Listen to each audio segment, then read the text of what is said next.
तो स्टार्ट करने वाले परसेंटेज। और परसेंटेज में दोस्तों हम आपको 5 टाइप ऐसे बताएंगे जो आपको एग्जाम ओरिएंटेड होंगे। परसेंटेज में दोस्तों आपका 5 वीडियो आएगा जिसमें 4 टाइप्स के होंगे। और दोस्तों टाइप वाइज टाइप आपको 5 टाइप डेली बताया जाएगा, यानी कि 20 टाइप आपको परसेंटेज में पढ़ना है। और जो हमारा 5वां वीडियो होगा यानी कि पार्ट 5 होगा, उसमें दोस्तों इसमें मिसलेनियस के कुछ क्वेश्चन होंगे जो आपको सॉल्व करने होंगे। और दोस्तों इसमें आपको डेली की डेली आपको 5 आपको टाइप होंगे, जिसमें हर टाइप में 2 सवाल आपको बताया जाएगा। और मिसलेनियस में जब आप जाएंगे तो आपको इसमें पीडीएफ भी प्रोवाइड हो जाएगा, जिससे आप मिसलेनियस के क्वेश्चन को सॉल्व कीजिएगा। और जो हार्ड क्वेश्चन होगा जो आपके लेवल में होगा उसको मैं आपको बता दूंगा कि आप इसको कैसे हल कर सकते हैं। तो चलिए दोस्तों परसेंटेज में पहले हम बेसिक्स की बात कर लेते हैं कि बेसिक्स होता क्या है परसेंटेज में। दोस्तों जैसे यह होता है प्रतिशत का श्रेणी, इसको प्रतिशत बोलते हैं। और इसका मतलब होता है दोस्तों बट्टे में 100। जैसे दोस्तों अगर मैं आपको बोलूं कि 10% है तो 10% को हम कैसे बोल सकते हैं, यानी कि 10/100, यानी कि 0 से 0 दोस्तों कट जाएगा तो यहाँ पर हमारा 1/10 हो जाएगा। अगर ऐसे ही बात करें दोस्तों 30% की, तो इसको हम कैसे लिख सकते हैं, प्रतिशत का मतलब होता है बट्टा में 100 दोस्तों, तो यहाँ पे 30/100 हो जाएगा। और यहाँ पे दोस्तों 0 0 कट गया, 3/10 हो जाता है। यह दोस्तों है हमारा प्रतिशत। और प्रतिशत में दोस्तों यह छोटी सी बात है जो आपको पता होना चाहिए। आप लोअर लेवल क्लास में आप इसको पढ़ चुके हैं तो इसमें ज़्यादा फोकस करने की हमें आवश्यकता नहीं है। चलिए दोस्तों थोड़ा सा और बेसिक सी बात कर लेते हैं इसमें। जैसे दोस्तों अगर 4/5 हो, 4/5, तो इसमें यह पूछेगा कि ये जो 4 है 5 का कितना प्रतिशत है, यानी कि दोस्तों 4 5 का कितना प्रतिशत है। अगर इसको प्रतिशत में लाना है तो इसको हम दोस्तों 100% से गुणा कर देंगे। यानी कि दोस्तों कुछ लोग क्या करते हैं कि यहाँ पे सिर्फ 100 लिख देते हैं, प्रतिशत का चिन्ह नहीं लगाते हैं। यह बिल्कुल गलत हो जाता है, क्योंकि दोस्तों प्रतिशत में जब तक हम प्रतिशत का चिन्ह नहीं लगाएंगे तो यह प्रतिशत में कन्वर्ट नहीं होगा। और लोग अक्सर ऐसे ही लिख देते हैं, इसको ऐसे ही लिख देते हैं, तो बिल्कुल गलत हो जाता है। लेकिन दोस्तों हमको गलत नहीं करना है, आपको प्रतिशत का चिन्ह लगा लेना है यहाँ पे। और दोस्तों अगर 5 से काटें तो 20 25 100 हो जाता है, और यह 80% के बराबर हो जाता है। चलिए दोस्तों इस पे कुछ प्रश्न लिखते हैं इस टाइप के, और यह हमारा टाइप 1 हो जाता है। और इसमें दोस्तों आपको 2 प्रश्न कराए जाएंगे, जिसमें आपको इसमें इम्प्रूवमेंट हो और आगे के प्रश्न आप टाइप जब जाएं तो आपको लगाने में आसानी हो जाए दोस्तों। तो चलिए प्रश्न लिखते हैं। जैसे दोस्तों पहला प्रश्न है 4 5 का कितना प्रतिशत है। दोस्तों यहाँ पे पूछा गया कि 4 5 का कितना प्रतिशत है। यह दोस्तों हमारा टाइप 1 में है, टाइप 1। यहाँ पे दोस्तों अगर 4 के बारे में पूछ रहा है 5 से कितना है, यानी कि 4 के रिस्पेक्ट 5 के रिस्पेक्ट में पूछ रहा है 4 का मान, तो यहाँ पे दोस्तों पहले जो पूछेगा 4 5 का कितना परसेंट है, 4 हम बोलेंगे, फिर कॉमा है तो कॉमा पे थोड़ा सा पूर्ण विराम देंगे, यानी कि दोस्तों बोलेंगे 4 5 का कितना प्रतिशत है। यानी कि 4 के बारे में पूछा है 5 के रिस्पेक्ट में, अब प्रतिशत में पूछा तो 100% से हम गुणा करेंगे। और यहाँ पे काटेंगे तो 20 बाद में, यानी कि 20 चौको 80% यह है। तो दोस्तों यह तो हो गई हमारी 1 क्वेश्चन। और दूसरा क्वेश्चन हम देखते हैं 4 5 से कितना प्रतिशत कम है। दोस्तों यह प्रश्न है दूसरा हमारा कि 4 5 से कितना प्रतिशत कम है। दोस्तों 4 को पूछा है कि कितना कम है विथ रिस्पेक्ट 5 के, यानी कि 5 के रिस्पेक्ट में पूछा आपको कि 4 5 से कितना कम है या 5 4 से कितना अधिक है। तो दोस्तों अगर हम देखें 5 जो है 4 से 1 बड़ा है, 5 जो है 4 से 1 बड़ा है, 4 5 से 1 कम है। अगर 4 की बात करें तो 5 से यह 1 कम है, तो हम जो कम है उसको लिख लेंगे किससे कम है। दोस्तों यहाँ पे हम प्रश्न उठाएंगे कि अगर 4 5 से 1 कम है तो वह किससे कम है, यानी कि दोस्तों वह हमारा 5 से कम है। तो 5 से कम है तो इसको ऐसे लिखेंगे, प्रतिशत में लाना है 100% से गुणा कर देंगे। यहाँ पे दोस्तों अगर काटे तो 20 बार कर जाएगा, यानी कि दोस्तों 20% जो है कम है 4 5 से। तो यार दोस्तों हमारे टाइप 1 के कुछ सवाल थे जो आप इजीली समझ गए होंगे। अब चलते हैं टाइप 2 पर, और टाइप 2 पे थोड़ा सा बेसिक सी बात कर लेते हैं। उसके बाद दोस्तों आपको सवाल लेकर आपको क्वेश्चन सॉल्व कराया जाएगा। तो चलिए दोस्तों इसको इरेज करते हैं और आगे चलते हैं अपने टाइप 2 पे। यहाँ पे दोस्तों टाइप 2 में जो हमारा प्रश्न होगा कुछ इस प्रकार से पूछा जाएगा कि दो संख्या किसी तीसरी संख्या से 20% एवं 25% के बराबर है तो पहली संख्या दूसरी संख्या के कितने प्रतिशत के बराबर होगी। यानी कि दोस्तों आपको इसमें 3 शर्तें होंगी, जिसमें आपको एक संख्या कितना प्रतिशत अधिक है कितना प्रतिशत कम है वो तीसरी संख्या से होगा। तो इसमें पूछेगा कि पहली संख्या दूसरी संख्या से कितना अधिक है या दूसरी संख्या पहली संख्या से कितना कम है, तो कितने के बराबर है। तो ऐसे प्रश्न आपको इस टाइप में पढ़ने होंगे। तो दोस्तों यह हमारा जो प्रश्न है, इस प्रश्न को आप कैसे हल कर सकते हैं। तो दोस्तों यहाँ पे पूछा गया है कि दो संख्या किसी तीसरी संख्या से ना, यानी कि दोस्तों दो संख्या जो दी गई है वह किसी तीसरी संख्या से हमारा 20% और 25% के बराबर है। यानी कि दोस्तों कहने का मतलब यह है कि तीसरी संख्या हमें पता नहीं है और यहाँ पे कहीं रियल वैल्यू का हमें मान भी नहीं दिया गया है। तो क्या करते हैं हम दोस्तों, पहली संख्या दूसरी संख्या और यहाँ तीसरी संख्या हम इसको नोट कर लेंगे। और अगर तीसरी संख्या को अगर हम 100% माने तो यह हमारी जो दूसरी संख्या हो जाएगी, दूसरी संख्या यह हमारी 25% हो जाएगी और यह पहली संख्या 20% हो जाएगी। अब यहाँ पे दोस्तों देखिए कि जो दो संख्याएं हमें दी गई हैं किसी तीसरी संख्या के 25% और 20% के बराबर है, तो पूछा गया है कि पहली संख्या दूसरी संख्या से कितने प्रतिशत के बराबर है। दोस्तों पहली संख्या के बारे में पूछा गया है दूसरी संख्या के रिस्पेक्ट में कि यह कितना % के बराबर है दूसरी संख्या के। और दोस्तों यहाँ पे यह बताया गया कि तीसरी संख्या का यह 25% है और पहली संख्या जो है तीसरी संख्या का 20% है। दोस्तों हमें 20% के बारे में पूछा गया है कि यह जो 20% है 25% के कितने के बराबर है, यानी कि 20% के बारे में पूछा गया है विथ रिस्पेक्ट 25%। यानी कि दोस्तों आप प्रतिशत में लाना है तो हमें 100% से गुना कर देना है। दोस्तों यह हो गया हमारा ट्रिक, एक प्रतिशत के प्रतिशत कैंसिल हो गया। अब इसको काटे तो 25 चौको 100, यानी कि दोस्तों 80% के बराबर हो जाएगी हमारी। अगर दोस्तों इसी सवाल में थोड़ा सा हम चेंजिंग कर दें, यानी कि दो संख्या किसी तीसरी संख्या का 20% एवं 25%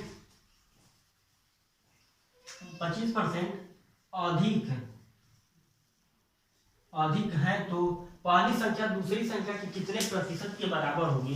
दोस्तों अगर यह प्रश्न आपको दे दिया जाए कि आपको पहली संख्या दूसरी संख्या और तीसरी संख्या से पहली दो संख्या किसी तीसरी संख्या से 20% और 25% अधिक है, और इसमें आपको पहली संख्या के बारे में पूछा गया है कि यह पहली संख्या दूसरी संख्या से कितने प्रतिशत के बराबर होगी। तो दोस्तों यहाँ पे आप देख सकते हैं कि हमें तीसरी संख्या के बारे में कुछ चर्चा नहीं हुआ है, यानी कि दोस्तों तीसरी संख्या हमें पता ही नहीं है कि वो तीसरी संख्या हमारी जो होगी कितनी होगी। तो दोस्तों अगर हमें पता नहीं है कि वो कितनी होगी तो हम उसको 100% मान लेंगे, यानी कि दोस्तों हमारी जो तीसरी संख्या होगी वो हमारी हो जाएगी 100%। तो हमारी यह पहली संख्या कितनी हो जाएगी, अगर पहली संख्या जो है दोस्तों 20% तीसरी संख्या से अधिक है तो यह हो जाएगी हमारी 120%। अगर 20% अधिक है तो 20 इसमें ऐड कर लेंगे तो हमारी पहली संख्या 120% हो जाएगी। अगर यहीं पे बात करें दोस्तों दूसरी संख्या की, तो दूसरी संख्या जो है वो तीसरी संख्या से 25% अधिक है। अगर दोस्तों दूसरी संख्या 25% अधिक है तीसरी संख्या से तो हमारा हो जाएगा 125%। अगर दोस्तों यह 125% हो गया तो हमें पूछा गया कि पहली संख्या दूसरी संख्या के कितने प्रतिशत के बराबर है, यानी कि दोस्तों पहली संख्या को पूछा गया है विथ रिस्पेक्ट दूसरी संख्या में। तो दोस्तों हमें पता करना है कि यह कितने प्रतिशत के बराबर है पहली संख्या दूसरी संख्या को। तो अगर पहली संख्या के बारे में पूछा गया है तो पहली संख्या को नोट कर लेंगे। उसके बाद दोस्तों किसके बारे में पूछा गया, पहली संख्या के बारे में पूछा गया किसके रिस्पेक्ट में, यानी दूसरी संख्या के। तो दूसरी संख्या को हम ऐसे ही नीचे उतार लेंगे और प्रतिशत है प्रतिशत लगा लेंगे, और प्रतिशत में अगर हमको आंसर लाना है तो हम 100% से गुना कर देंगे। अगर दोस्तों 100% से गुना कर देंगे प्रतिशत से प्रतिशत कैंसिल हो जाएगा। और दोस्तों अगर यहाँ पे बात करें तो 25 25 125 25 चौको 100, और यहाँ पे दोस्तों अगर बात करें तो 6 दूना 12 20 यानी कि 4 24 हो गया। और दोस्तों अगर इसका गुना कर दे तो 4 चौको 16 और 4 दूना 8 1 9, यानी कि 96% के बराबर हो जाएगी हमारी पहली संख्या दूसरी संख्या के। तो दोस्तों यह हो गया हमारे टाइप 2 में। अगर दोस्तों इसी प्रश्न में और चेंजिंग कर दें तो हमारा जो टाइप 2 का हो जाएगा प्रश्न वो कुछ इस प्रकार हो जाएगा दोस्तों। जैसे अगर यहाँ पे बात करें अधिक नहीं, अगर कम हो, अगर कम है तो दोस्तों अगर दो संख्या किसी तीसरी संख्या से 20% एवं 25% कम है तो हमारा प्रश्न कैसा हो गया दोस्तों। आपने पढ़ा कि 100% यदि पहली संख्या दूसरी संख्या से 20% और 25% के बराबर है। दूसरे प्रश्न में आपने देखा कि दूसरी संख्या पहली संख्या और दूसरी संख्या किसी तीसरी संख्या से 20% और 25% अधिक है। इस प्रश्न में आप देख रहे हैं कि दो संख्या किसी तीसरी संख्या से 20% और 25% कम है तो पहली संख्या दूसरी संख्या के रिस्पेक्ट में कितना के बराबर हो जाएगा। तो दोस्तों यहाँ पे पूछा गया है तीसरी संख्या के बारे में जिक्र नहीं किया गया है, तो तीसरी संख्या को हम 100% मान लेंगे दोस्तों। यहाँ पर अगर 100% तीसरी संख्या को मानते हैं तो हमारी पहली संख्या कितनी हो जाएगी। अगर तीसरी संख्या 100% है तो तीसरी संख्या से हमारी पहली संख्या जो है 20% कम है, यानी कि दोस्तों 80% हमारा हो जाएगा पहली संख्या। अगर तीसरी संख्या से 20% कम है तो दूसरी संख्या हमारी कितनी हो जाएगी। अगर दूसरी संख्या दोस्तों 100% से 25% कम है तो यह दोस्तों हमारा दूसरी संख्या हो जाएगी 75%। और दोस्तों ये 75% हो जाती है तो इसमें पूछा गया है कि जो पहली संख्या है वह दूसरी संख्या के कितने प्रतिशत के बराबर है। पहली संख्या के बारे में पूछा गया है विथ रिस्पेक्ट दूसरी संख्या के बारे में। तो पहली संख्या के बारे में पूछा है तो पहली संख्या को हम नोट करेंगे, फिर दूसरी संख्या को दोस्तों आप ऐसे ही नोट कर लेंगे। प्रतिशत मिलाना है 100% गुणा कर लेंगे और दोस्तों प्रतिशत से प्रतिशत कैंसल, 25 के 75, 25 चौक को 100।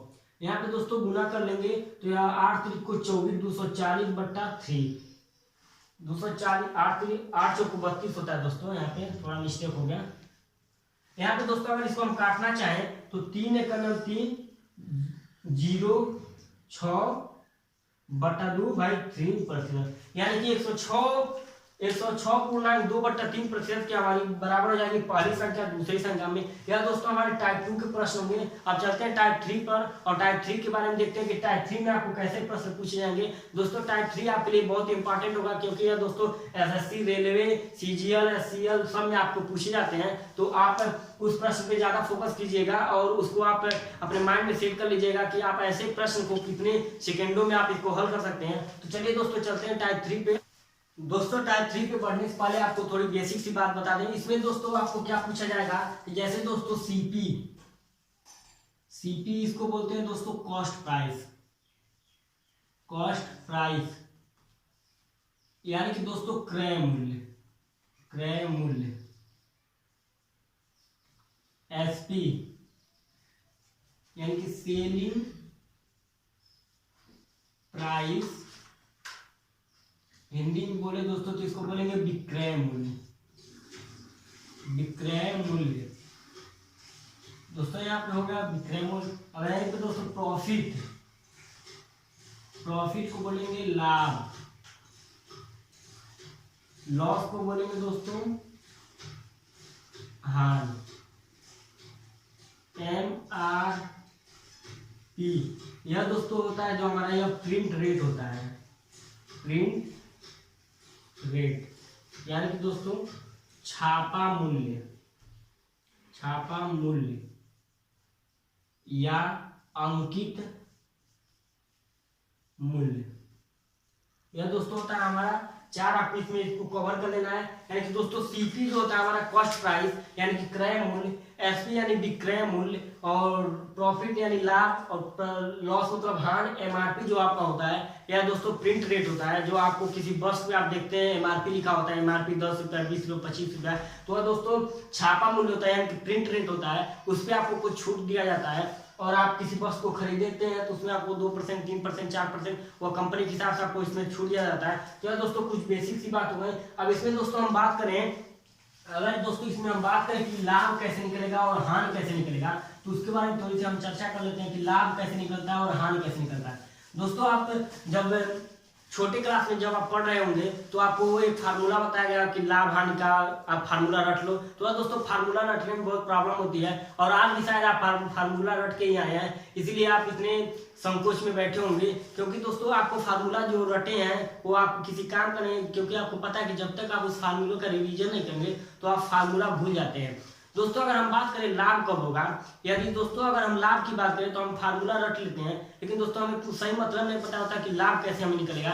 तो दोस्तों लाभ हमारा कैसे निकलता है, यदि किसी वस्तु को अगर हम कम दामों में खरीद कर अधिक दामों में बेच दें तो हमें लाभ निकल जाता है। यानी कि दोस्तों अगर विक्रय मूल्य में से अगर क्रय मूल्य को घटा दिया जाए तो हमारा लाभ निकल जाता है। यानी कि दोस्तों लाभ जो होता है, लाभ अगर दोस्तों विक्रय मूल्य में से क्रय मूल्य को घटा दिया जाए तो हमारा लाभ निकल जाएगा। और यहीं पे दोस्तों अगर हानि की बात करें, हानि, तो दोस्तों हानि हमारा कैसे निकलता है, यदि हम किसी वस्तु को अधिक दामों में खरीदते हैं, अधिक दामों में किसी वस्तु को खरीदते हैं और उसको कम दामों में उसको बेच दें तो दोस्तों हमारा हानि हो जाता है। तो दोस्तों यह हमारी हानि की बात हो गई। अगर किसी वस्तु को अधिक दामों में खरीदें और कम दामों में ही बेच दें तो हमारी हानि हो जानी, यानी कि सीपी में से, यानी कि अगर आपको जो क्रय मूल्य है, क्रय मूल्य में से एसपी को घटा दें, यानी कि खरीदे हुए मूल्य में से, मान लीजिए अगर 100 रुपये में आप किसी वस्तु को खरीद रहे हैं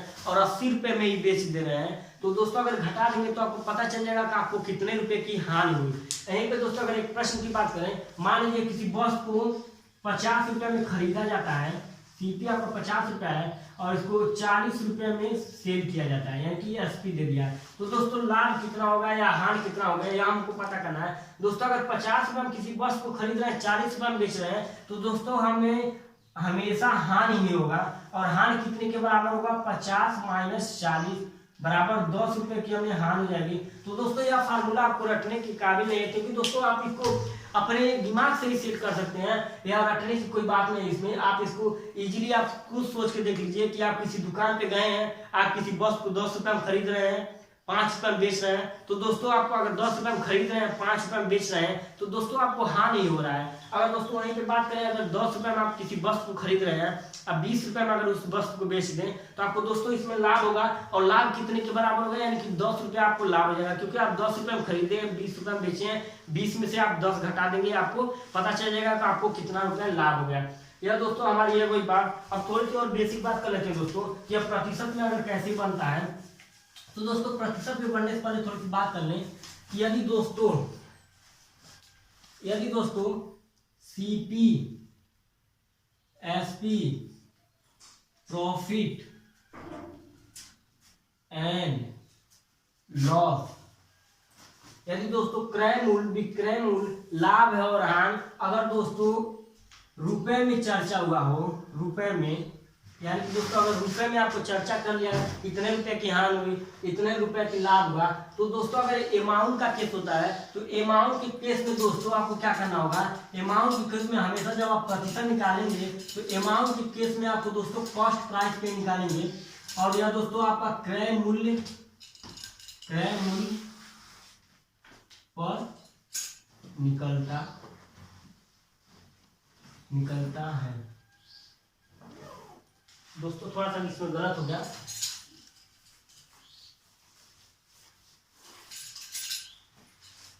जब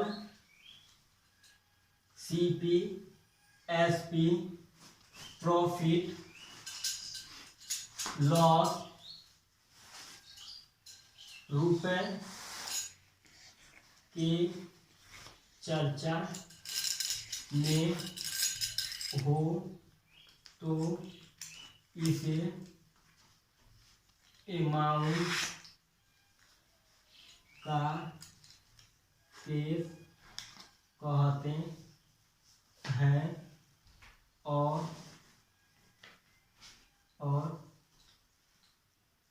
प्रतिशत लाभ हानि सीपी पर निकलता है।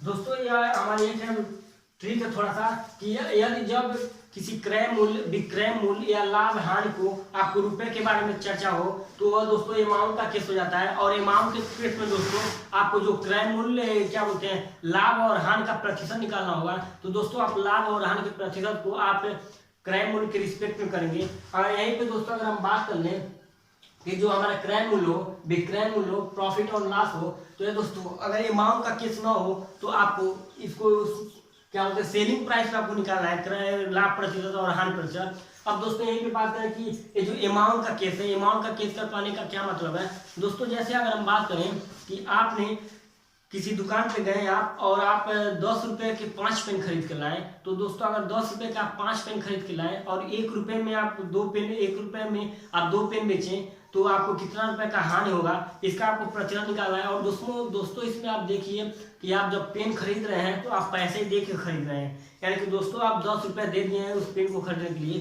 तो दोस्तों यहाँ पे रुपए की चर्चा हो जाएगी, वह दोस्तों हो जाएगा हमारा अमाउंट का केस। अगर यहीं पे दोस्तों अगर बात करें कि अमाउंट का केस नहीं होगा कैसे, यानी कि दोस्तों मान लीजिए आप किसी दुकान पे गए और आपने 10 वस्तु को देकर 5 वस्तु को खरीद लिया और 5 वस्तु को जो आप खरीद रहे हैं उसको आप बेचेंगे, तो यार दोस्तों इसमें कहीं पैसे की बात नहीं हुई है। आप किसी वस्तु को देकर कोई दूसरी वस्तु ले रहे हैं तो यहाँ पे पैसे की बात नहीं होती, यार दोस्तों अमाउंट का केस नहीं होगा। और अमाउंट का केस अगर नहीं होगा दोस्तों, तो यदि आप प्रतिशत निकालेंगे तो आपको सेलिंग प्राइस पे यानी कि विक्रय मूल्य पे आपको इसको प्रतिशत निकालना है। तो दोस्तों यहाँ पे हमारी बेसिक बात, चलिए उस फार्मूले को भी लिख देते हैं। जब CP SP profit and loss में रुपए का बात न हो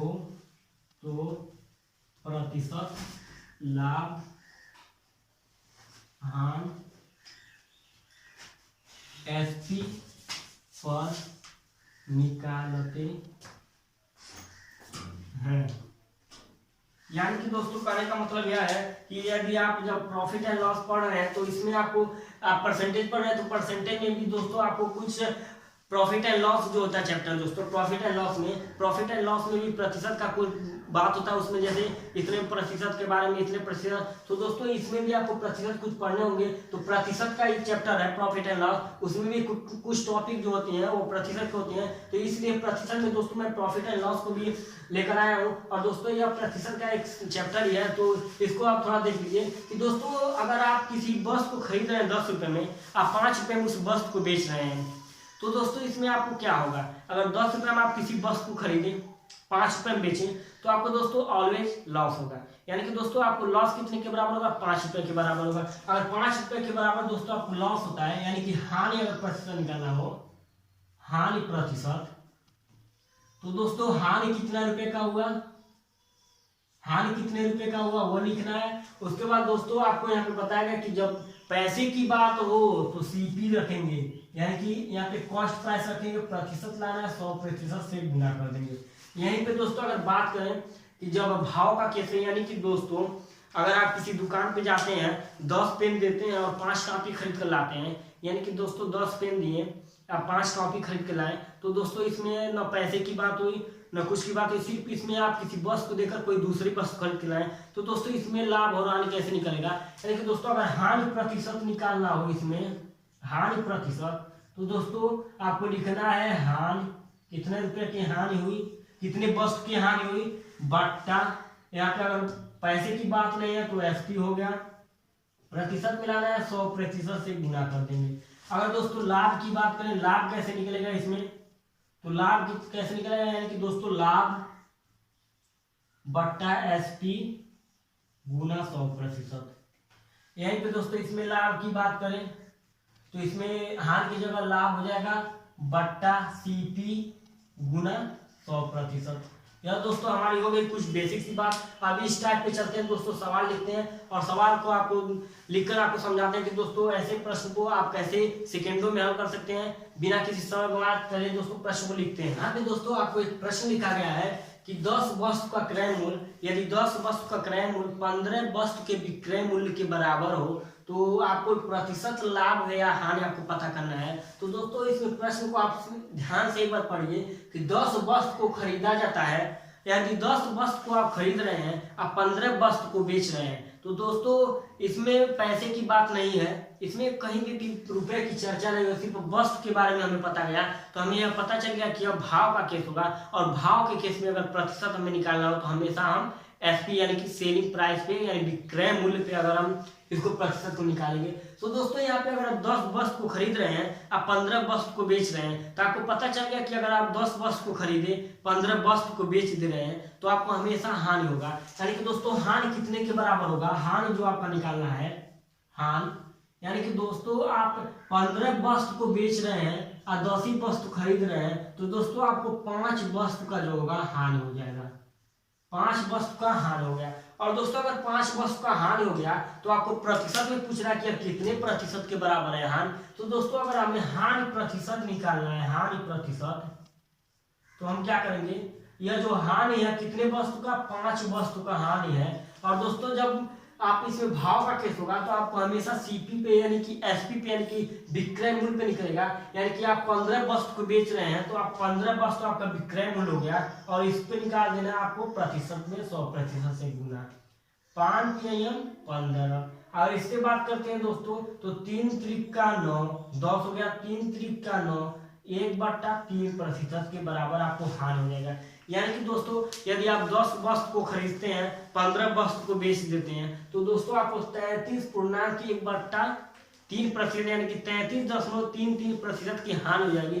चलिए दोस्तों अब नेक्स्ट सवाल पे चलते हैं और देखते हैं कि उस सवाल में आपको कैसे प्रतिशत हानि या प्रतिशत आप लाभ निकालेंगे। दोस्तों चलिए अब एक अमाउंट का हम प्रश्न लिखते हैं कि अमाउंट के प्रश्न आपको कैसे पूछे जाएंगे, उस प्रश्न को लिखते हैं और उसमें हानि और लाभ हम निकालते हैं। दोस्तों हमारा जो दूसरा प्रश्न होगा इसमें दोस्तों आपको अमाउंट के केस के बारे में चर्चा होगा, क्योंकि दोस्तों इसमें देखिए आप कोई लड़का है जो किसी फोन को 1000 में खरीदता है, अगर 2000 में दोस्तों अगर उसको बेच दे तो आपको पता है कि आप जनरली सोचिए कि आप किसी फोन को 1000 में खरीद के 2000 रुपए में बेच देते हैं तो आपको क्या होगा, इसमें लाभ होगा या हानि होगा। तो दोस्तों आप इसलिए आप बोलेंगे कि हमें लाभ होगा, और लाभ कितने रुपए का होगा, 1000 रुपए का लाभ होगा। अगर दोस्तों हमें लाभ निकालना हो, इसमें लाभ कितने रुपए का होगा, अगर आप किसी फोन को 1000 में खरीद के 2000 रुपए में बेच रहे हैं तो आपका जब लाभ हो जाएगा 2000 में से 1000 घटा देंगे, यानी कि दोस्तों आपको यहाँ पे 1000 रुपए का लाभ हो गया, 1000 रुपए का आपका यहाँ पे लाभ हो गया। अगर दोस्तों यही आपको प्रतिशत में निकालना हो तो आपको कितने प्रतिशत का लाभ होगा।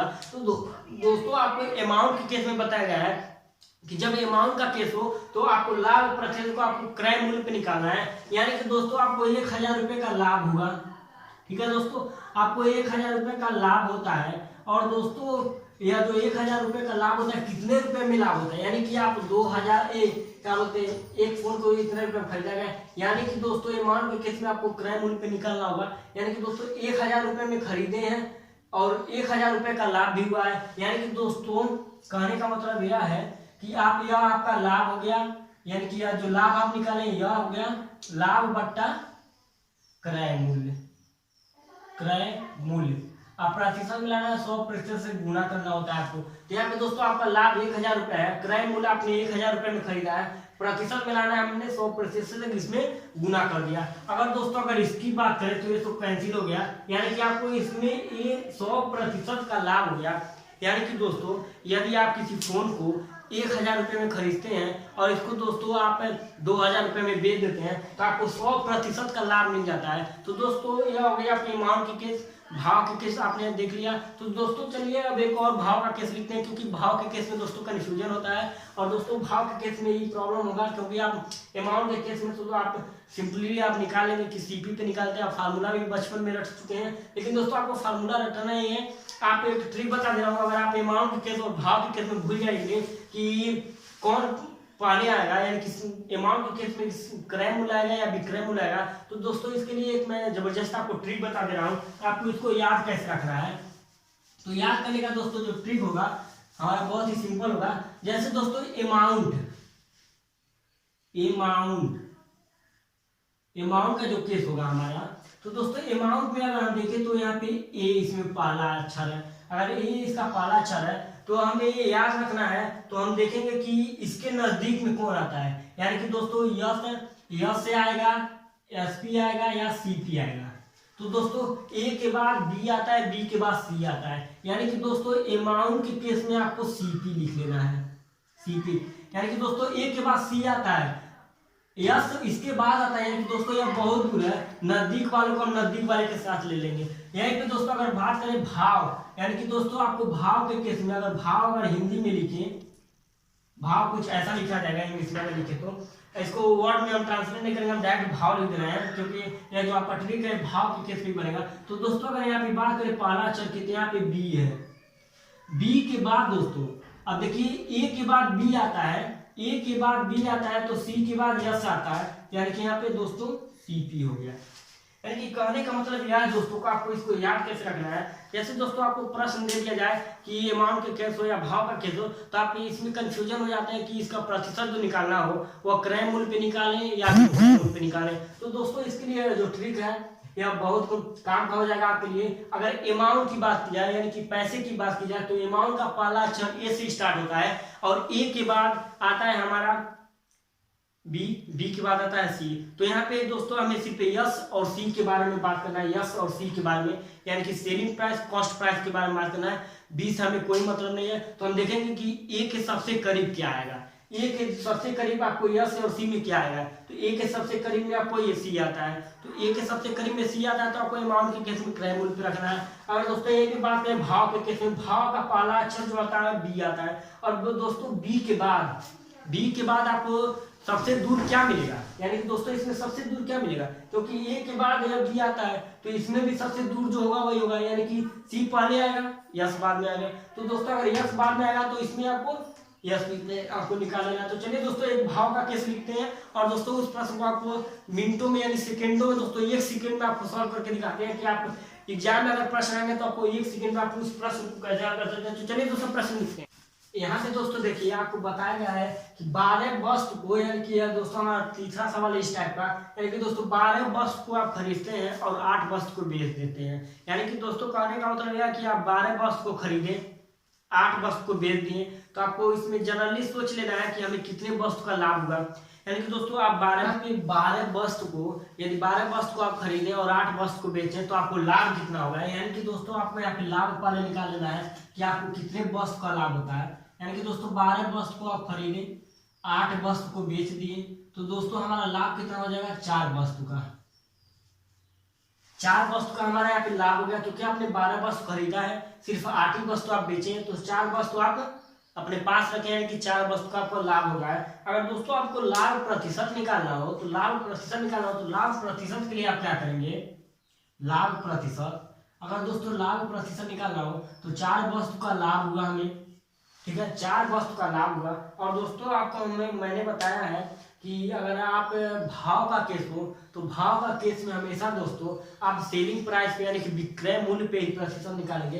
यानी कि दोस्तों हमारा जो भाव का केस होगा वह एसपी पे निकल जाएगा, यानी कि बीएस पे निकल जाएगा। यानी कि दोस्तों यह हमारा भाव का केस है तो दोस्तों हमने 8 वस्तु को बेचा है तो 8 वस्तु पे यह निकल जाता है। और दोस्तों प्रतिशत के लिए 100% से गुना, अब दोस्तों 4 दूना 8 50 बाद में, यानी कि दोस्तों आपको इस व्यापार में 50% का लाभ हो गया। यानी कि दोस्तों यदि आप 12 वस्तु को खरीदते हैं 8 वस्तु के हिसाब से बेच देते हैं तो आपको यहाँ पे 50% का लाभ मिल जाता है। अब दोस्तों चलते हैं टाइप 4 पर और टाइप 4 के प्रश्न देखते हैं। यहाँ पे दोस्तों हमारा जो टाइप 4 में होगा, टाइप 4 में कैसे प्रश्न आपको पूछे जाएंगे पहले हम उसके बारे में चर्चा कर लेते हैं। जैसे दोस्तों इसमें आपको पूछ लिया जाएगा कि किसी वस्तु को 10% दाम बढ़ा दिया गया, यानी कि दोस्तों किसी वस्तु का दाम 10% बढ़ा दिया गया तो कोई व्यक्ति अपनी खपत में कितना कमी करे या कोई व्यक्ति अपनी खपत में कितना वृद्धि करे कि उसका जो खर्च है उस पर प्रभाव न पड़े। जैसे इसका कहने का मतलब यह दोस्तों कि जैसे आपने 10 रुपये का आप मंथली आप 10 रुपये खर्च करते हैं, ठीक है दोस्तों, यदि मान लीजिए आप किसी पेन को लेते हैं 10 रुपये में और दोस्तों उस पेन को आप 1 महीने चलाते हैं, यानी कि 10 रुपये के पेन को आप 1 महीने चलाते हैं और पेन का दाम यदि 10 रुपये दुकानदार दे रहा हो तो आप 10 रुपये का पेन खरीदेंगे 1 महीने पेन चलाएंगे। लेकिन दोस्तों अगर वहीं पे बात किया जाए कि अगर पेन का दाम दुकानदार कुछ % बढ़ा दे, यानी कि मान लीजिए 10% अगर पेन का दाम दुकानदार बढ़ा देता है तो आपको यानी कि दोस्तों आपको और पैसे देने होंगे, दुकानदार को आपको और पैसे देने होंगे पेन को खरीदने के लिए। तो दोस्तों हम क्या करें कि हम सिर्फ 10 ही रुपये में पेन खरीदें और दोस्तों हमारा जो खर्च है उसको अगर थोड़ा सा कम कर दें तो हमारे पैसे पे कोई प्रभाव नहीं पड़ेगा। यानी कि 10 रुपये के पेन को हम वैसे ही यूज करेंगे, लेकिन हमें थोड़ा सा उसको कम कर देना होगा मात्रा को। यानी कि दोस्तों अगर दूसरी एग्जाम्पल की बात करें तो जैसे दोस्तों अगर चीनी के दाम, यदि चीनी 40 रुपये किलो है, इसमें अगर चीनी दोस्तों 40 रुपये किलो कोई दुकानदार दे रहा है, तो अगर आप 1 किलो चीनी 5 दिन में खत्म करते हैं, यानी कि 1 किलो चीनी अगर आप 40 रुपये में खरीद कर लाते हैं, अगर 5 दिन आप उस चीनी का यूज करते हैं, तो दोस्तों आपको क्या होगा इसमें, अगर दुकानदार अगर 5% या 10% चीनी का दाम बढ़ा देता है तो आपको 44 या 45 रुपये आपको देने पड़ेंगे दुकानदार को। तो ऐसा क्यों ना करें कि अगर हम 40 रुपये का ही चीनी दुकानदार से खरीदें, और दोस्तों तो अगर 40 रुपये का दुकानदार से चीनी खरीदते हैं और दोस्तों दुकानदार का दाम बढ़ा है चीनी का, तो थोड़ा 1 किलो से कम ही देगा हमें। यानी कि दोस्तों अगर 1 किलो से कम देगा तो हम जो 5 दिन में जो खर्च करते थे जितनी मात्रा में, थोड़ा मात्रा कम कर दे तो हमारा 5 दिन का काम भी हो जाएगा और हम 40 रुपये की चीनी को खर्च भी कर लेंगे। तो दोस्तों ऐसे ही प्रश्न यहाँ पे देखिए दिया गया है कि प्याज का मूल्य 10% वृद्धि हो जाने से कोई व्यक्ति अपनी खपत में कितना प्रतिशत कमी करे कि उसका खर्च पे प्रभाव न पड़े। यानी कि दोस्तों अगर यहाँ पे कितने प्रतिशत की वृद्धि दिया हो या कमी दिया हो, अगर दोस्तों 10% की वृद्धि दिया हो तो दोस्तों अगर वृद्धि दिया हो तो हम 10 लिखेंगे। ठीक है दोस्तों, यहाँ पे अगर वृद्धि दे दिया है तो हम वृद्धि को लिख लेंगे, जितना दिया हो, कमी हो तो कमी लिखेंगे, वृद्धि हो तो वृद्धि लिखेंगे। अगर दोस्तों अगर हम यहाँ पे इसको लिख लिए कि कितना % का कमी या वृद्धि हुआ, अगर ऊपर लिख लेंगे, लेकिन दोस्तों अगर नीचे देखें तो यह जो वृद्धि है, अगर वृद्धि दिया है तो 100 + 10 कर देंगे। यानी कि दोस्तों अगर जो वृद्धि दिया हो, अगर यहाँ पे वृद्धि दिया हो तो हम 100 में 10 ऐड करके लिखेंगे और प्रतिशत के लिए 100% से गुना कर देंगे। ठीक है दोस्तों, अगर यहीं पे मान लीजिए 10% की कमी दिया हो तो यहाँ पे हम 100 - 10 करके लिखेंगे और ऊपर 10 लिखेंगे। अब इसको दोस्तों अगर हम ऐड करें तो 10/110 गुना में 100%। अगर 0 से 0 काट लें तो अगर 11 से 2 काटे 11×9=99 दोस्तों हो जाता है, 11×99/1 और यह प्रतिशत। यानी कि अगर हम 9.1/11% की अगर अपने खपत में कमी कर दें तो हमारा जो प्याज है वह हमारे मूल्य पे कोई प्रभाव नहीं डालता है। यानी कि दोस्तों कहने का मतलब यह कि उतने में हमारा काम चल जाएगा। अगर दोस्तों यहीं पे अगर बात किया जाए कि दोस्तों यहाँ पे अगर कमी हो, जैसे मान लीजिए कि 10% का यहाँ पे वृद्धि दे दिया है, तो अगर यहीं पे कमी हो, ठीक है, कोई व्यक्ति अपनी खपत में कितना % वृद्धि यहाँ हो जाएगा दोस्तों। जैसे दोस्तों हमारा 2 और सवाल नंबर दूसरा हो जाता है इसी में कि यदि प्याज का मूल्य 10% कम हो जाता है, यानी प्याज के मूल्य को अगर 10% हम गिरा दें नीचे, यानी कि 10% उसके मूल्य में कम कर दें, तो हमारा जो खपत होगा उसमें वृद्धि करना होगा। क्योंकि अगर हम 10 रुपये का प्याज खरीदते हैं तो हम 10 ही रुपये का प्याज खरीदेंगे और हमें प्याज अब ज़्यादा मिलेगा क्योंकि उसका दाम घट गया है। अगर दाम घट गया तो हमें 10 रुपये में प्याज अधिक मिलेगा, तो हम जितना खाते थे डेली उससे थोड़ा सा अधिक खाएं तो हमारा मैनेज हो जाएगा। यानी कि दोस्तों अगर 10% कमी हो गया है तो परसेंटेज में हुआ कमी, तो हम ऊपर लिखेंगे 10 और नीचे लिखेंगे 100 - 10। अगर दोस्तों अगर 100 - 10 लिख लेंगे नीचे, अब प्रतिशत में इसको लाना है तो 100% से गुना कर देंगे, 100% से गुना कर देंगे। यह हो गया दोस्तों 10, यह इसमें घट के हो गया 90 और यह हो गया दोस्तों 100%। 0 से 0 घटा, अगर 9 से 100 को काटते हैं तो 9 × 9 और 1/9%, यानी कि 11.1/9% हमें दोस्तों यहाँ पे अपने खर्च को बढ़ाना होगा ताकि हमारा पे कोई प्रभाव न पड़े। तो दोस्तों टाइप 4 के सवाल हो गए। आप चलते हैं सीधे टाइप 5 पर, और टाइप 5 दोस्तों ये हमारा लास्ट टाइप होगा आज की वीडियो में, और इसका दोस्तों सेकेंड पार्ट आपको कल मिलेगा, तो आप सेकेंड पार्ट को विजिट कर लीजिएगा। यह दोस्तों हमारा फर्स्ट पार्ट होगा, इसमें आपको 5 टॉपिक आपको बता दिया गया है। तो चलिए दोस्तों टाइप 5 पे चलते हैं और टाइप 5 के प्रश्न को देखते हैं। दोस्तों हम टाइप 5 पे जाने से पहले आपको थोड़ी बेसिक सी बात बता दें कि दोस्तों बेसिक में क्या होता है। यानी कि दोस्तों जो हमारा होल वैल्यू होता है, तो होल वैल्यू हम कैसे निकालते हैं। मान लीजिए दोस्तों कि अगर आपको 10% वृद्धि दिया हो, 10% यदि दोस्तों आपको वृद्धि दिया हो, तो इसका होल वैल्यू हम कैसे निकालेंगे। यानी कि दोस्तों 10% है तो 10/100 करेंगे। ठीक है दोस्तों, अगर 10/100 करते हैं तो 0 से 1 0 कैंसिल हो गया। यह दोस्तों हमारा हो जाता है 1/10। अगर दोस्तों अगर वृद्धि दिया हो, तो वृद्धि दिया हो तो नीचे का पकड़ के ऊपर ले जाएंगे और ऐड कर देंगे, यानी कि दोस्तों 11/10 हो जाता है।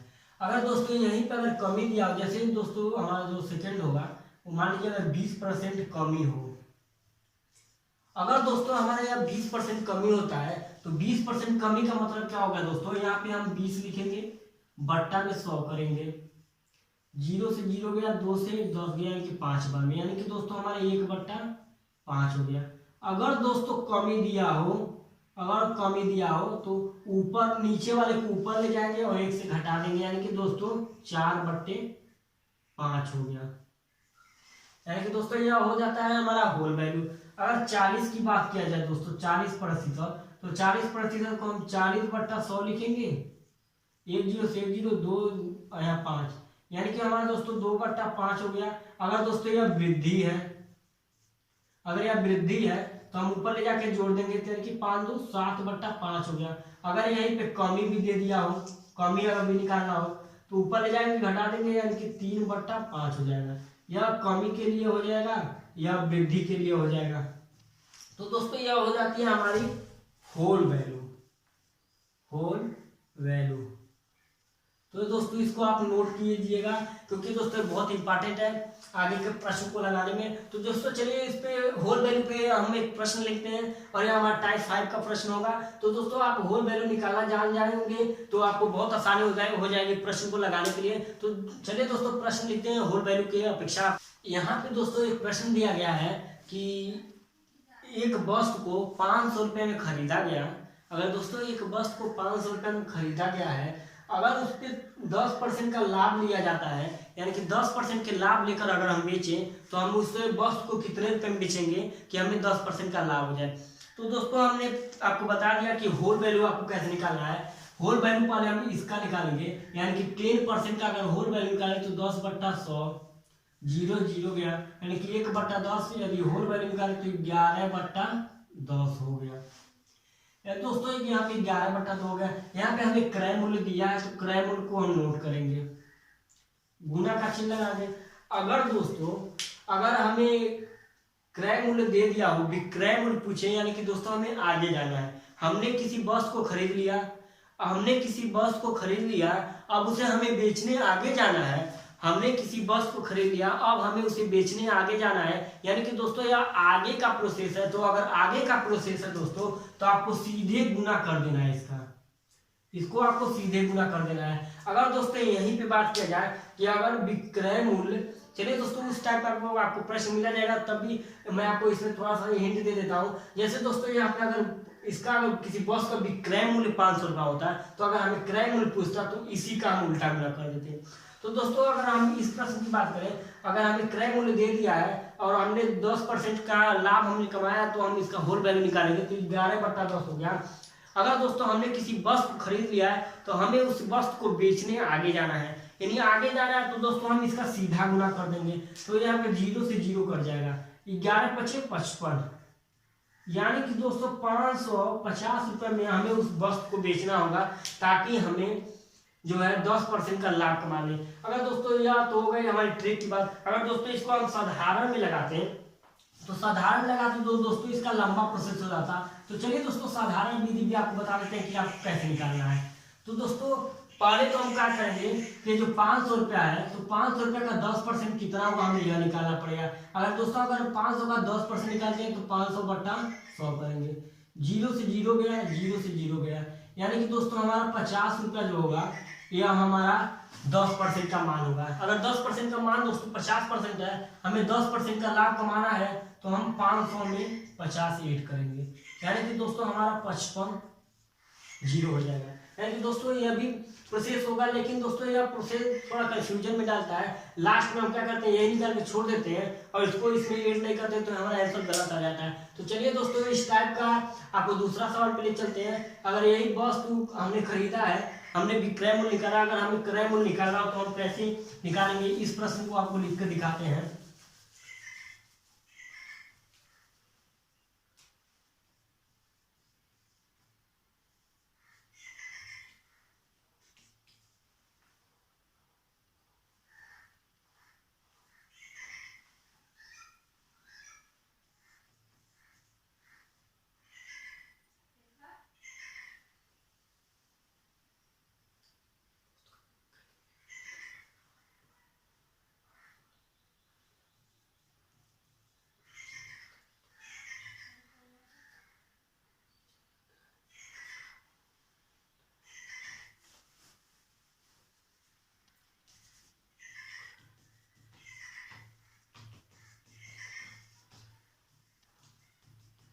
दोस्तों यहाँ पे हमारा प्रश्न है कि किसी वस्तु को 500 रुपए में बेचा जाता है। यानी कि दोस्तों किसी वस्तु को अगर हम 1000 रुपए में बेच रहे हैं और हमें जब दोस्तों अगर हम 1000 रुपए में किसी वस्तु को बेच रहे हैं तो इसमें हमें 10% की हानि होती है। और दोस्तों अगर हमें 10% की हानि होती है तो हम कितने रुपए में इस वस्तु को खरीदे होंगे।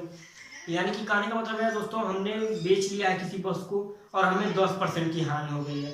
अगर हमने किसी वस्तु को खरीदा 10% की हानि हो गई तो हमें क्रय मूल्य निकालना हो। तो क्रय मूल्य निकालने के लिए दोस्तों यह हानि कितना परसेंट होगा, 10% का। इसका हम होल वैल्यू निकालेंगे 10/100, 0 0 गया यानी कि 1/10। यह दोस्तों हमारा प्रतिशत का मान हो गया। अगर हमें हानि यहाँ पे दे दिया है तो दोस्तों हम ऊपर वाले को ले जाएंगे, नीचे वाले को ले जाएंगे ऊपर और घटा कर लिख देंगे कि 9/10 की हमें हानि हो गई। यानी कि दोस्तों हमारा यह होल वैल्यू हो गया, यह हो गया हमारा WH। ठीक है दोस्तों, यह हमारा हो गया होल वैल्यू। अब इसी होल वैल्यू को इसमें हम डायरेक्ट गुना करेंगे। देखिए दोस्तों, अब दोस्तों जैसे क्रय मूल्य अगर हमें निकालना हो, क्रय मूल्य यह हमारा विक्रय मूल्य है, यह हमारा विक्रय मूल्य है। दोस्तों हमने किसी वस्तु को बेच दिया है, हमने किसी वस्तु को बेच दिया है। तो बेच दिया है मतलब दोस्तों हमें पीछे आना है। अगर दोस्तों हमने किसी वस्तु को बेच दिया, क्रय मूल्य पूछ लिया कि कितने रुपए में हमने खरीदा था, तो हमें पीछे आना है। तो पीछे आना है तो दोस्तों पीछे आना तो हम क्या करेंगे, ये 9/10 है, इसको 10/9 कर देंगे। यह दोस्तों अगर हमारा पीछे आने का प्रोसेस है तो यह हो जाएगा। अब दोस्तों इसमें अगर इसको डिवाइड करें, अगर इसमें इसको डिवाइड करें या डायरेक्ट इसका गुणा कर लेते हैं, पहले इसका गुणा कर लेते हैं, अब इसको डिवाइड करते हैं दोस्तों। तो 9 × 9 10, 9 × 9 10, 9 × 9 फिर 10, 9 × 9, उसके बाद दोस्तों यहाँ पे 1/9 हो जाएगा।